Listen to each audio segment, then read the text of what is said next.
मुँह देख लिया आईने में, फिर दाग न देखा सीने में। दिल ऐसा लगाया जीने में, मरने को मुसलमान भूल गए। दिल ऐसा लगाया जीने में, मरने को मुसलमान भूल गए। तकबीर तो अभी होती है मस्जिद की फजा में, अरे अनवर जिस ज़र्ब से दिल हिल जाते थे, वह ज़र्ब लगाना भूल गए। जिस ज़र्ब से दिल हिल जाते थे, वह ज़र्ब लगाना भूल गए। अल्हम्दुलिल्लाह खलत बारी जामे मस्जिद और कब्रिस्ताনের উন্নয়ন করতে বার্ষিক ওয়াজ মাহফিলের সদরে আঞ্জুমান সুযোগ্য সম্মানিত জনাব সভাপতি, উপস্থিত মুআজ্জাজ মুকাররম সারেতাজ জনাব নবী হযরত উলামায়ে কেরাম, আয়োজিত মাহফিলের সামিয়ানার নিচে বসা অত্র এলাকা দিনদার পরহেজগার মুত্তাকি বয়োজ্যেষ্ঠ বয়োবৃদ্ধ সম্মানিত মুরব্বিয়ানে আযম, সমবয়স্ক বন্ধুবর মুহাব্বতের ভাইয়েরা, পর্দার অন্তরালে অবস্থানরত আবিদা সালিহা যাকিরা শাকিরা মুমিনা মুহসিনা পর্দানশীনা সম্মানিতা মা ও ভগ্নীগণ, বিশ্ব জগতের বিশ্ব প্রতিপালকের বিশ্ব দরবারে লাখো কোটি শুকর ও সুজুদ, যিনি অত্যন্ত দয়া করে মায়া করে ইহসান আর করুণা করে ভালোবেসে ইমানদার মুসলমান হিসেবে আমাদেরকে মঞ্জুর করে আমাদের হায়াতকে দীর্ঘায়িত করে দিয়ে আজকের এই মুহূর্ত পর্যন্ত আল্লাহ পাক আমাদেরকে সুস্থ সবল রেখে দ্বীনের নিসবতে কোরআনের মুহাব্বতে জান্নাতি আয়োজনের মাঝে ঈমানি চেতনা নিয়ে আল্লাহ পাক আমাদেরকে আসবার বসবার দুটি কথা বলা এবং শোনার সুযোগ দান করেছেন। এজন্য সে আরশের মালিকের দরবারে আমরা সকলেই শুকরিয়া জ্ঞাপন করছি। জবান খুলে উঁচু আওয়াজে দরদ ভরা কণ্ঠে শ্রদ্ধা আর ভালোবাসা নিয়ে আবেগের সাথে সকলেই পড়ি আলহামদুলিল্লাহ। শত কোটি দরুদ ও সালাম বর্ষিত হোক সেই মহান মানবতার মুক্তির দূত আকায়ে নামদার তাজদার মদিনা সাইয়্যিদুল মুরসালিন খাতামুন নবিয়্যিন শাফিউল মুজনিবিন নবী নবীউল আম্বিয়া সরকারে দু আলম হাবিবে কিবরিয়া মা আমেনার নয়নের পুতুলি মরু মক্কার অহংকার সাইয়্যিদিনা মুহাম্মদুর রাসূলুল্লাহ, একটু মহব্বত আর ভালোবাসা নিয়ে সকলেই পড়ুন সাল্লাল্লাহু আলাইহি ওয়াসাল্লাম। সম্মানিত সুধী, বালা ঈশা থেকে শুরু করে নিয়ে এই মুহূর্ত পর্যন্ত আপনাদের এই অঞ্চলে বিজ্ঞ আলেমদের জবান থেকে অত্যন্ত গুরুত্বপূর্ণ দ্বীনি দিক নির্দেশনামূলক আলোচনা শুনতেছিলেন। মাহফিলের এ পর্যায়ে আমার মতো একজন অযোগ্য মানুষকে আল্লাহ পাক আপনাদের খেদমতে হাজির করে দিয়েছেন। আমি গুনাহগার, মহান আল্লাহ তাবারকা ওয়া তাআলার উপরে পূর্ণ আস্থা রেখে পবিত্র কালামে হাকিম থেকে ছোট্ট একটা আয়াতে কারিমা তেলাওয়াত করছি।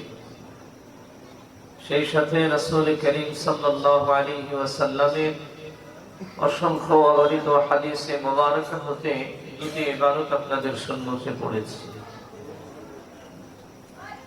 আপনাদের দোয়া এবং আল্লাহ পাক রব্বুল আলামিনের দয়া যদি আমার উপরে শামিল হাল হয়, তাহলে পঠিত আয়াত এবং হাদিস দ্বয়কে সামনে রেখে মুখতাসার সময়, আমার নির্দিষ্ট সময়সীমা পর্যন্ত আমি দ্বীনি কিছু কথা বলার জন্য ইরাদা করছি।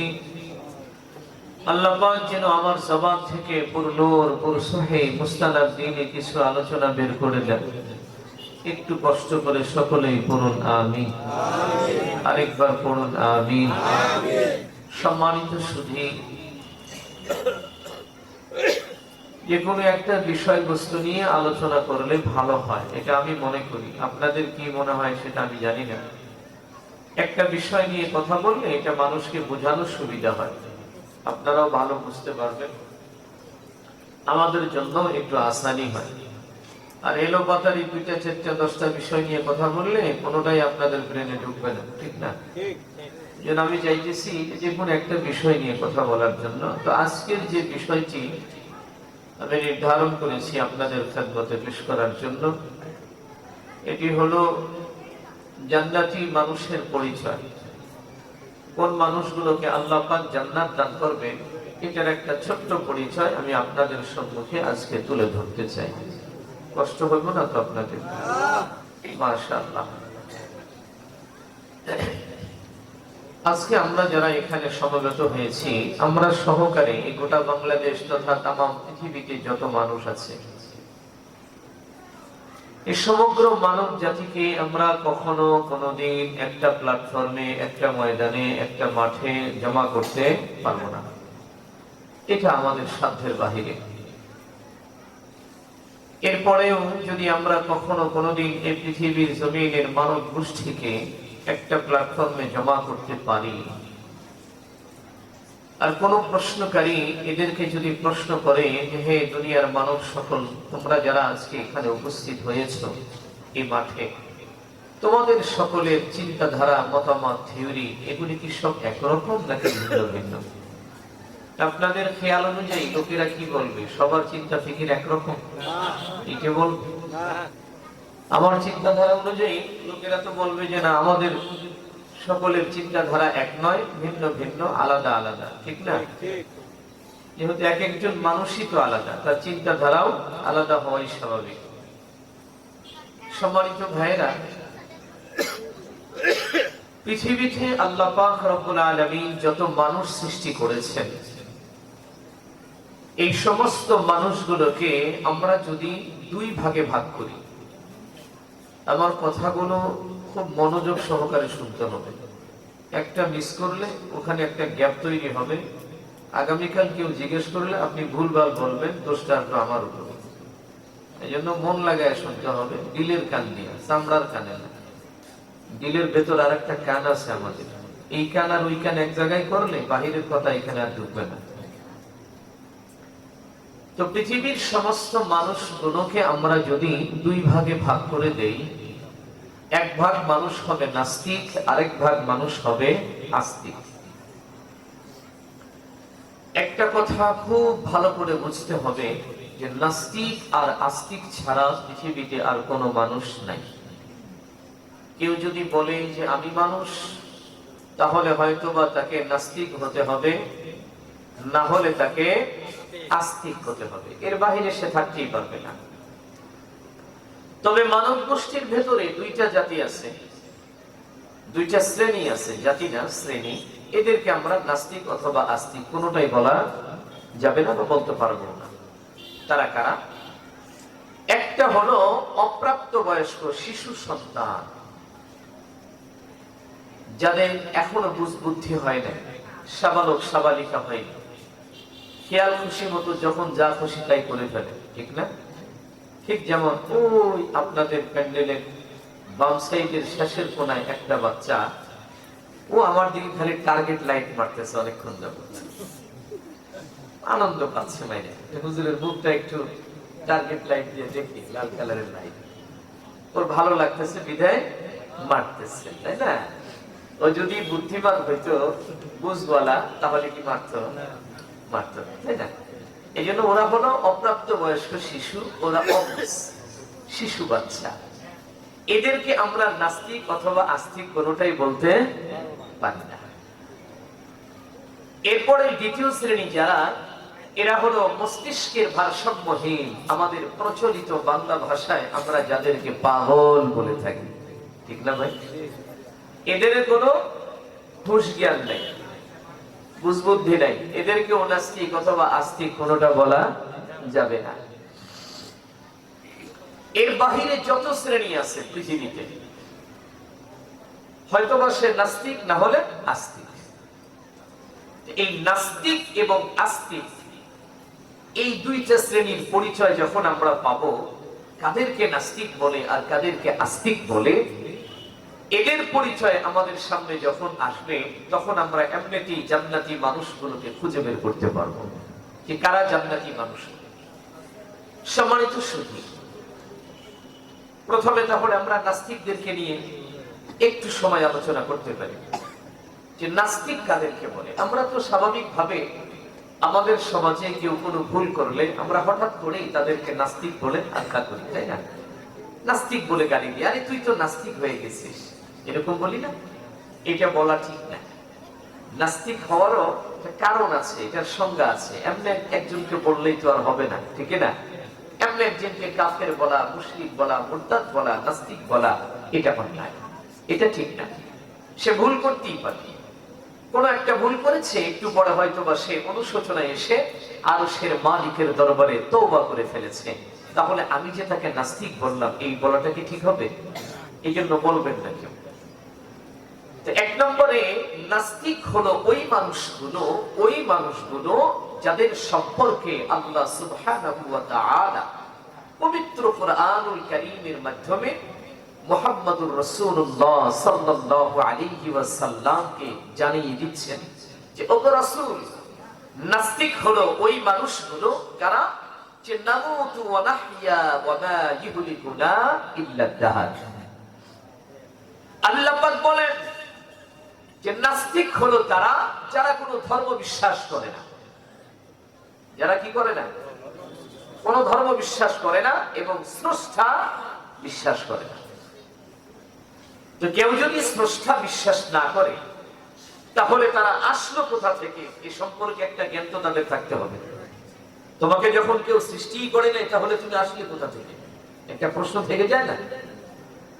নাস্তিকদের বক্তব্য হলো, তাদের থিওরিটা হলো যে আমরা পৃথিবীর জমিনে কোন স্রষ্টার সৃষ্টি হয়ে আসিনি, আমরা প্রকৃতির কারণেই পৃথিবীতে এসেছি, প্রকৃতি আমাদেরকে নিয়ে আসছে। প্রকৃতি বলতে কি? এটা কি? এটা কি জিনিস বলেন তো? কেউ বুঝাইতে পারবে না আমাকে?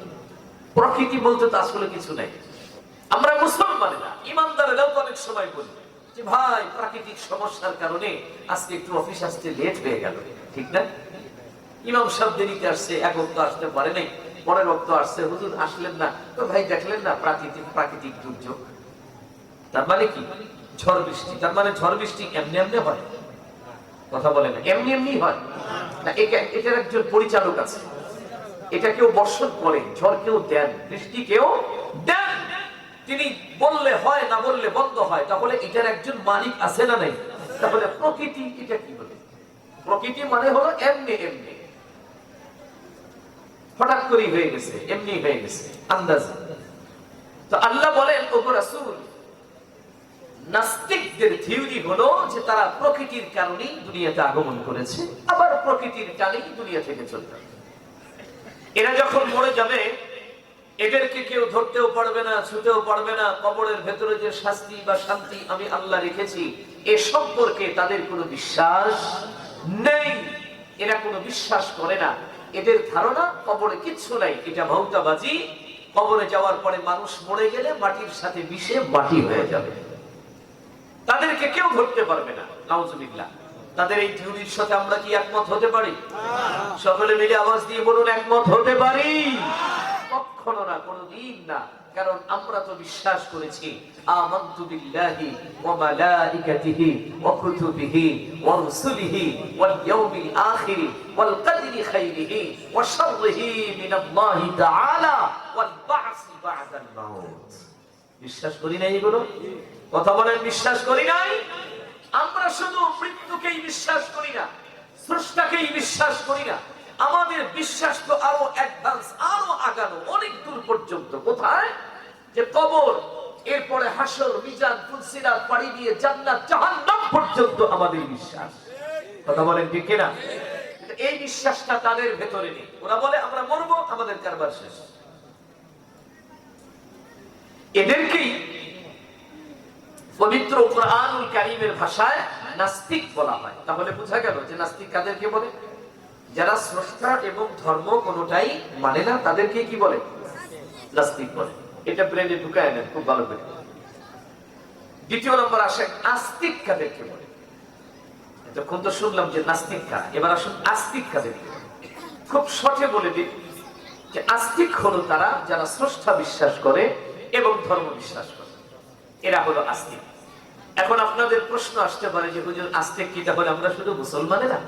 না, শুধু মুসলিম সমাজের মানুষগুলো যে আস্তিক তা কিন্তু নয়। সনাতনী যারা আছে, সনাতনী চিনেন? একদম জি, সনাতনী, ওনাদেরকেও আস্তিক বলা যায়।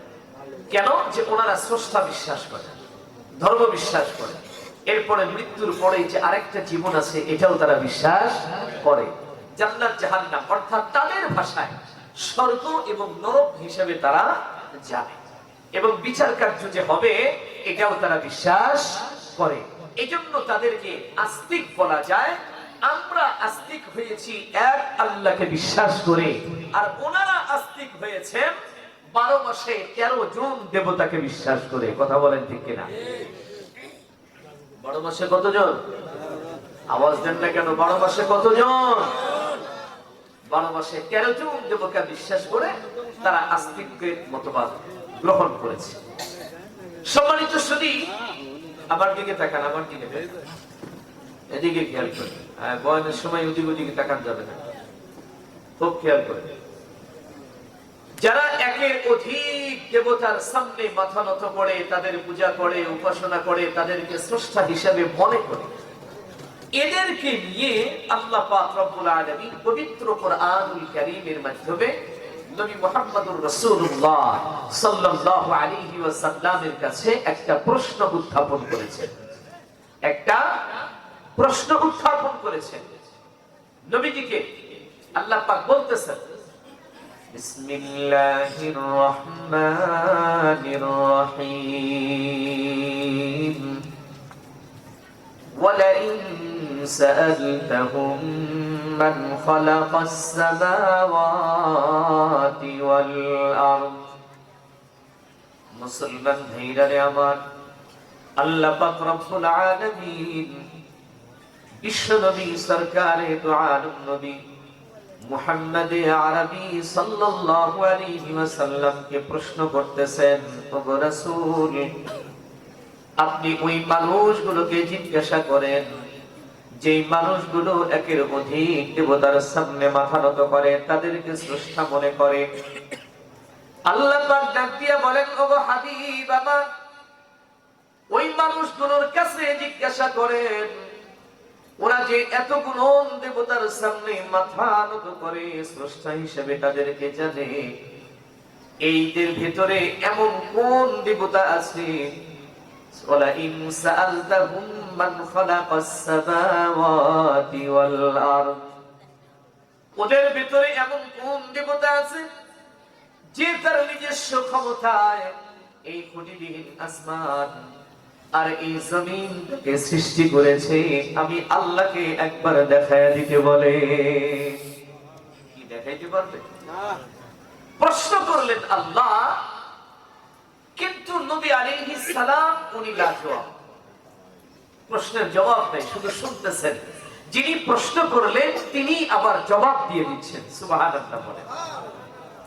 আল্লাহ পাক প্রশ্নকারী, আবার তিনি জবাব দিচ্ছেন রাসূলের কাছে। ওগো রাসূল, আপনি যদি ওদেরকে এই প্রশ্নটাই করেন যে তোমাদের কোন দেবতা এই খুঁটিবিহীন আসমান আর এই জমিনটাকে বানাইছে, বাকি যা আছে এগুলোর কথা বাদ দিলাম, এগুলোর দরকার নেই, পাহাড় পর্বত নদী নালা এই সেই হাবি জাবি এগুলো বাদ, শুধু আসমান আর জমিনটা বানাইছে কে? একটু দেখাইতে বলো। তোমরা যাদেরকে দেবতা মানো তাদের ভিতরে কে আছে? আল্লাহ পাক বলেন, যদি প্রশ্ন করেন তাহলে তারা বলবে লায়াকুলুন্নাল্লাহ।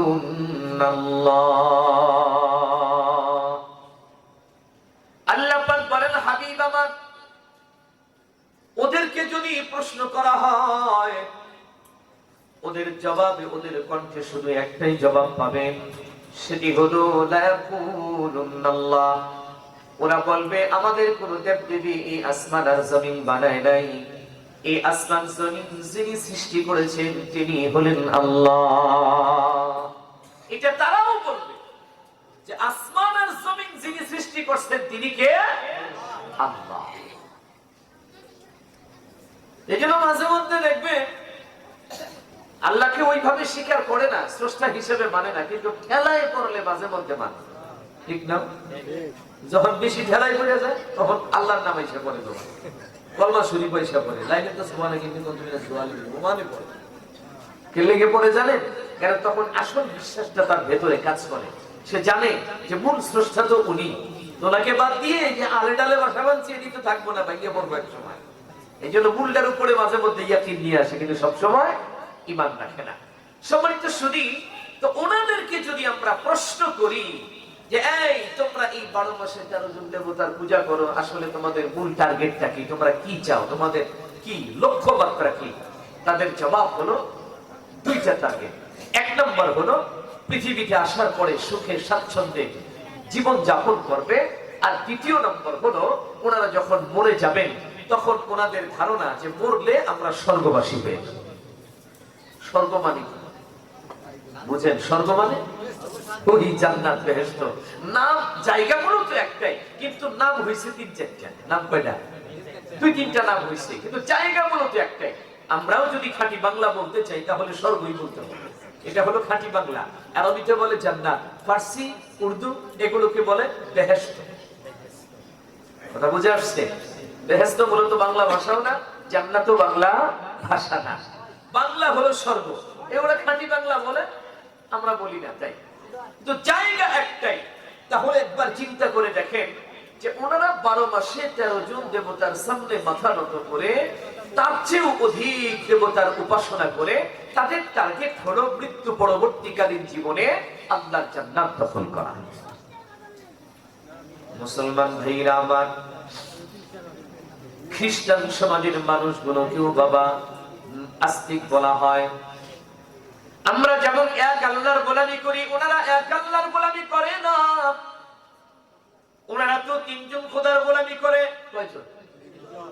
এক নম্বরে স্রষ্টা হলো আল্লাহ, আর দ্বিতীয় নম্বরে ওনাদের ধারণা অনুযায়ী, ধর্ম বিশ্বাস অনুযায়ী আল্লাহ পাক শুধু একা নন, আল্লাহ পাকের নাকি একজন বিবি আছে, তার নাম হলো মারিয়াম। নাউজুবিল্লাহ বলা যায় না? আল্লাহ পাকের কোন বিবি আছে নাকি? কোন সন্তান নেই। উনি কি কারো সন্তান? উনি কারো ভাই? উনি কি কারো বন্ধু?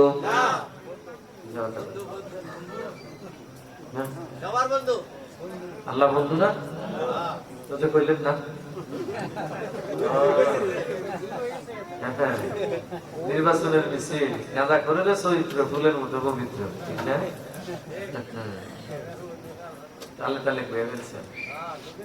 আল্লাহ পাকের বন্ধু আছে, এছাড়া অন্য কোন রক্তের সম্পর্কের সাথে আল্লাহ পাক জড়িত নন। তিনি পূত পবিত্র, তিনি মহান।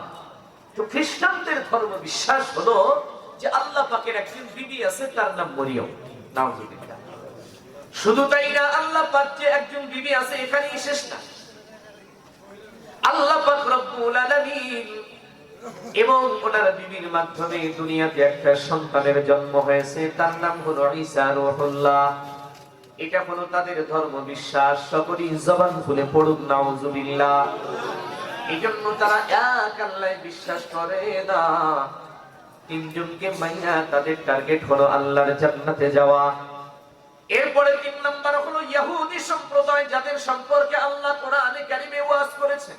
সূরা বাকারার ভিতরে وقالت اليهود ليست النصارى على شيء وقالت النصارى ليست اليهود على شيء খুব মজার কথা, একটু কান লাগায় শুনলে ভালো বুঝবেন।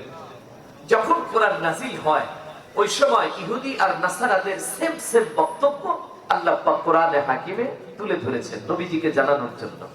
ওদের বক্তব্যটা অকালাতিল ইয়াহুদু লাইসাতিন নাসারা আলা শাই, ইহুদিদের বক্তব্য হলো যে আমরা ছাড়া, মানে ইহুদি ধর্ম ছাড়া পৃথিবীতে আর যত ধর্ম আছে, যত ধর্মের নাম বলে, প্রত্যেক ধর্মাবলম্বী ওদের ধারণা অনুযায়ী সবাই ভ্রান্ত, ভুলের মধ্যে আছে। এই ধর্মের কোনো গোড়া নাই, ভিত্তি নেই, আগা নেই, কিছু নেই। একমাত্র ইহুদি যারা, ওরাই নাকি আসল, ওরাই ঠিকঠাক জায়গাতে আছে। এই জন্য তাদের দাবি জান্নাত পাইলে আমরাই পাবো। এটা হ্যাঁ করে দাবি।